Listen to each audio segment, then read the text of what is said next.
જ્યાં સુધી મારા ખેડૂતો, ગરીબો, વંચિતો, શોષિતોનું ઉત્થાન નહીં થાય ને ત્યાં સુધી ગુજરાત કે દેશ ક્યારેય નંબર 1 નહીં બની શકે. હું છાતી ઠોકીને કહી શકું છું સાહેબ. મધ્યમ વેપાર અને કનિષ્ક નોકરી હતી. આજે 50 વીઘાના ખેડૂતના દીકરાને છોકરી આપતા નથી કોઈ. વાત સાચી છે કે નથી? એક વર્ષમાં 54 લાખ રૂપિયા સબસિડી આપે છે અને આપણા ભાજપ વાળા બાબાજીનું ઠુલું આપે છે કે મારા ખેડૂતને પૂછ્યા વગર પવનચક્કીઓ થાંભલો ઉભા ખેતરમાં ઉભા પાકમાં નાખો છો તો આ પોલીસ શું આપે છે? મિત્રો આશ્ચર્ય થશે તમને. પહેલી વાત ગુજરાત વિધાનસભામાં ખુલ્લી પડી છે. બરોબર કાન આ બાજુ રાખજો. આ ભાજપ વાળા પોલીસને ઉદ્યોગપતિને ભાડે આપે. બોલો આ એમ હોકારો પડકારો તો એવો જે કમ્પલમમાં છે ને અર્થિંગ થાય કે આ મારા ખેડૂતો જાગૃત થઈ ગયા. મિત્રો પેલા 200 મણ મગફળી ખરીદાતી હતી, પછી ભાજપ વાળા મળ્યા, એમણે કીધું કે ખેડૂતોને હવે 125 મણ જ ખરીદો. 4 લાખ કરોડનું બજેટ છે. ગુજરાતના શહેરોમાં બજેટ આપો એનો વાંધો નથી. મિત્રો ખેડૂતોને ને ગામડાનું બજેટ માત્ર 24,000 કરોડ રૂપિયો છે. સુદાન ગઢવી, ગોપાલ ઇટાલિયા, હેમંતભાઈ ખવા અમે બધા બેઠા છીએ. અમે નક્કી કર્યું કે કોઈ નેતાના દીકરાને ટિકિટ આપવી નથી. આપણે આમ જનતાને, આમ આદમીને ટિકિટ આપી છે. મિત્રો 10,000 થી વધુ આમ આદમીઓ ખડા કરવાના છે. આપણે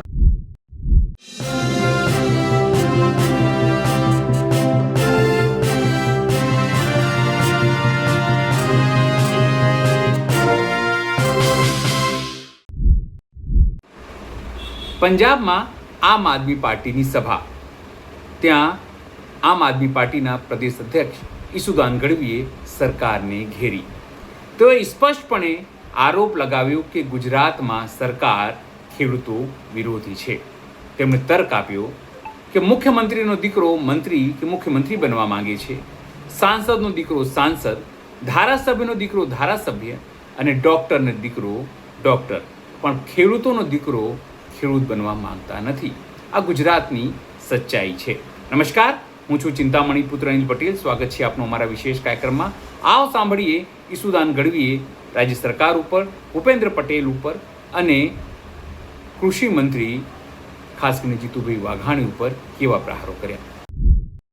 એલા થાકી નથી ગયા ને બધા? હજી ભાજપને ઘર ભેગીનો કરવાનો જો. થાકે એમ પોહાય એમ નથી. એકવાર બે હાથ ઊંચા કરીને જોરથી નારો બોલાવીશું. બોલો ભારત માતા કી ઇન્કલાબ, જય જવાન. મિત્રો આજે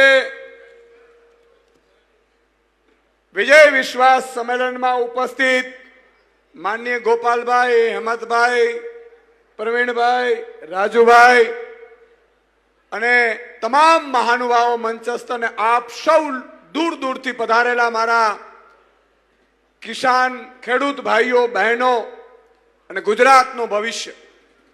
મિત્રો 2-5 વાત મારે કરવી છે, કારણ કે માનનીય અરવિંદ કેજરીવાલજી અને ભગવત માનજી પણ હમણાં પહોંચવાના છે. પણ આજે જે વાત કરવી છે એ કરવી છે કે મુખ્યમંત્રી એના દીકરાને મુખ્યમંત્રી બનાવવા માંગે છે, સાંસદ એના દીકરાને સાંસદ બનાવવા માંગે છે, ધારાસભ્ય એના દીકરાને ધારાસભ્ય બનાવવા માંગે છે, કલેક્ટર એના દીકરાને કલેક્ટર બનાવવા માંગે છે, એસપી એના દીકરાને એસપી બનાવવા માંગે છે. હિન્દુસ્તાનનો મિત્રો એક ખેડૂત મારો ભાઈ છે કે એના દીકરાને ખેડૂત બનાવવા નથી માંગતું. સાહેબ આ વાત સાચી છે કે નથી? સાચી છે કે નથી આ વાત? મિત્રો હું પત્રકાર હતો ત્યારે મહામંથનમાં છડે ચોક કહેતો હતો કે જ્યાં સુધી મારા ખેડૂતો, ગરીબો, વંચિતો, શોષિતોનું ઉત્થાન નહીં થાય ને ત્યાં સુધી ગુજરાત કે દેશ ક્યારેય નંબર 1 નહીં બની શકે. હું છાતી ઠોકીને કહી શકું છું સાહેબ. હું ખેડૂતનો દીકરો છું. મને ખબર છે સાહેબ, આજે રાત્રે પાણી વારીએ, દિવસે પાણી વારીએ, એપીએમસી માં લાઈનો લાગે અને ભાવ જ ન મળે. ભાવ ગોરખોદિયા નક્કી કરે, ઘટિયાઓ નક્કી કરે. આજે મિત્રો આ ખેડૂત વિરોધી ભાજપની નીતિ છે ને એના કારણે તમે ને હું ખેડૂત બનાવવા દીકરાને નથી માંગતા. પેલા યાદ કરો, ઉત્તમ ખેતી, મધ્યમ વેપાર અને કનિષ્ક નોકરી હતી. આજે 50 વીઘાના ખેડૂતના દીકરાને છોકરી આપતા નથી કોઈ. વાત સાચી છે કે નથી? અમારી માતા બેન દીકરીઓ બેઠી છે, એનામાંથી તમે ચેક કરશો ને તો 2 કુંવારા દીકરા હશે, વાંઢા ફરતા હશે, ઠોકરું મારતા હશે હામામે. મિત્રો, વાંઢાનું સંગઠન બને ને તો આ ભાજપ વાળા પડી જાય એમ છે. પણ કહેવા એ માંગુ છું કે શું કામ આજે યાદ કરો અમેરિકાનો ખેડૂત, ઇઝરાયલનો ખેડૂત મિત્રો એટલી હદે પ્રગતિશીલ છે કારણ કે ત્યાંની સરકાર અમેરિકાના ખેડૂતને 1 વર્ષમાં 54 લાખ રૂપિયા સબસિડી આપે છે, અને આપણા ભાજપ વાળા બાબાજીનું ઠુલું આપે છે. આજે લડત એટલા માટે ચાલુ કરવી છે મિત્રો, અસ્તિત્વની લડાઈ છે. આજે આ ઈશુદાન ગઢવીની લડાઈ નથી, આ કોઈ માત્ર આમ આદમી પાર્ટીની લડાઈ નથી, આ ખેડૂતને બચાવવાની લડાઈ છે, ખેડૂતના દીકરાને બચાવવાની લડાઈ છે સાહેબ. જો આપણે નહીં જાગીએ, આજે 2-4 નામ મારે આપની સાથે લેવા છે. તમને ખબર છે કરશનભાઈ આહિર અહીંથી 50 કિલોમીટર દૂર મારી જ વિધાનસભામાં એમણે આપઘાત કર્યું. એનાથી મોટી વાત વિચાર કરો, દિલીપભાઈ આપઘાત કર્યું. હમણાં વાત કરું, દાનાભાઈ જાદવ, ગબ્બારભાઈ ગુસ્સા, આવા 5 ખેડૂતોએ મિત્રો ગયા વર્ષે આપઘાત કર્યું છે. શું કામ? કારણ કે એમણે બેંકોમાંથી તો લોન લીધી હતી, એ ભરપાઈ નહીં, પછી પત્નીના દીકરીના દાગીના મૂકીને લોનો લીધી, તો એનું ઘર ચાલતું નથી. મિત્રો, આજે જો તમે ને હું મારા ખેડૂત માટે, તમારા ખેડૂત માટે, તમારા ભાઈ માટે જો લોહી નહીં ઉકળે તો યાદ રાખજો, આ લોકો આપણે રસ્તા ઉપર રઝળતા કરી નાખશે. આજે પવનચક્કીઓ તમે જુઓ, પવનચક્કીઓ બેફામપણે નાખે છે જાણે બાપનું હોય એનું, અને પાછી ઉપરથી પોલીસ વાળા લઈ આવે. આજે તમને જાહેરમાં કહું છું, આ ગોપાલભાઈ ઇટાલિયાએ પ્રશ્ન પૂછ્યો વિધાનસભામાં કે મારા ખેડૂતને પૂછ્યા વગર પવનચક્કીઓનો થાંભલો ઊભા ખેતરમાં ઊભા પાકમાં નાખો છો, તો આ પોલીસ શું આપે છે? મિત્રો, આશ્ચર્ય થશે તમને. પહેલી વાત ગુજરાત વિધાનસભામાં ખુલ્લી પડી છે, બરોબર કાન આ બાજુ રાખજો. આ ભાજપ વાળા પોલીસને ઉદ્યોગપતિને ભાડે આપે છે. બોલો, પોલીસ ભાડે મળે છે? મિત્રો, આપણે માંગ કરીએ છીએ ખેડૂતના દીકરા તરીકે કે જે રીતે તમે કંપનીઓને, થાંભલા વાળાને પોલીસ ભાડે આપો છો, એમ અમને પણ પોલીસ ભાડે આપો. બરોબર છે કે નહીં? હાથ ઊંચો કરીને કહો, બરોબર છે કે નહીં? આ કેમેરા વાળા અહીંયા ફેરવે છે અને ખબર પડવી જોઈએ. મારો ખેડૂત સાહેબ, જે ખેડૂત ઉદ્યોગપતિ જે પોલીસનો ભાવ ભરતું હશે એના કરતા રોજનો 500 રૂપિયા ખેડૂત વધારે ભરશે. આ વાત સાચી છે કે નહીં? મિત્રો, તમને આશ્ચર્ય થશે, આપણે ખેડૂતને કોઈ પોલીસ ભાડે નથી મળતી, કંપનીઓને, થાંભલા વાળાને જેમ એના બાપ જમાઈ હોય ને એવી રીતે રાખે મારા હારા. બોલો, અને બધા કોન્ટ્રાક્ટ ભાજપ વાળાના છે. તમને એમ લાગે જ્ઞાતિ જાતિ, મિત્રો, ખેડૂત કોઈ જ્ઞાતિનો ન હોવો જોઈએ, ખેડૂત કોઈ જાતિનો ન હોવો જોઈએ, ખેડૂત કોઈ ધર્મનો ન હોવો જોઈએ. ખેડૂત છે એ ખેડૂત હોવું જોઈએ ને, તો આ ભાજપ વાળાને ખબર પડે. આપણે એવું ઈચ્છીએ છીએ કે આપણે પણ પોલીસ ભાડે રાખીએ, પછી થાંભલો નાખવા આવે, વીજ વાયર ખેંચવા આવે, આ બાજુ કંપનીની પોલીસ હોય, આ બાજુ આપણી પોલીસ હોય. ભલે હા મામે ઉપાડી જાય, હા મામે FIR કરે, આપણે હું વાંધો. બરોબર કે નહીં? પણ આ ભાજપ નહીં કરે. પણ જો મિત્રો આમ આદમી પાર્ટીને મત આપો આગામી તાલુકા જિલ્લાની ચૂંટણીઓમાં અને આગામી વિધાનસભામાં આમ આદમી પાર્ટીની સરકાર બનાવો, કલેક્ટર શું મુખ્યમંત્રીના બાપની તાકાત નથી, તમને પૂછ્યા વિના સાહેબ ખેતરમાં આવી શકે. સાહેબ, આ કાયદો લાવીશું, આપણે આ વ્યવસ્થા પેદા કરીશું. આજે પંજાબમાં આમ આદમી પાર્ટીની સરકાર છે, અહીંયા તમે જાઓ તો 125 મણ ટેકાના ભાવે માંડ લીએ છે. બરોબર કે નહીં? અરે જોરથી બોલો તો ખરા, ખાધું હજી વાર છે. આ એમ હોકારો પડકારો તો એવો જે કમ્પલમમાં છે ને અર્થિંગ થાય કે આ મારા હારા ખેડૂતો જાગૃત થઈ ગયા. મિત્રો, પેલા 200 મણ મગફળી ખરીદાતી હતી, પછી ભાજપ વાળા મળ્યા, એમણે કીધું કે ખેડૂતોને હવે 125 મણ જ ખરીદો. એટલે ભાજપના કેટલાક ધારાસભ્ય સાંસદોએ રજૂઆત કરી કે ભાઈ આગામી તાલુકા જિલ્લાની ચૂંટણી આવે છે, આપણે મરી જાઓ. તો કે નહીં મરીએ, ચિંતા ન કરો. આ ખેડૂત નથી, આ ખેડૂત આહિર છે, ખેડૂત પટેલ છે, ખેડૂત દલિત છે, ખેડૂત ગઢવી છે, ખેડૂત રબારી છે, ખેડૂત બળવાડ છે. એ ખેડૂત છે જ નહીં. ચૂંટણીના દિવસે આપણા જ્ઞાતિનો આગેવાનને ઊભો રાખી દ્યો, મતના ખોબલા ને ખોબલા લઈ આવશે.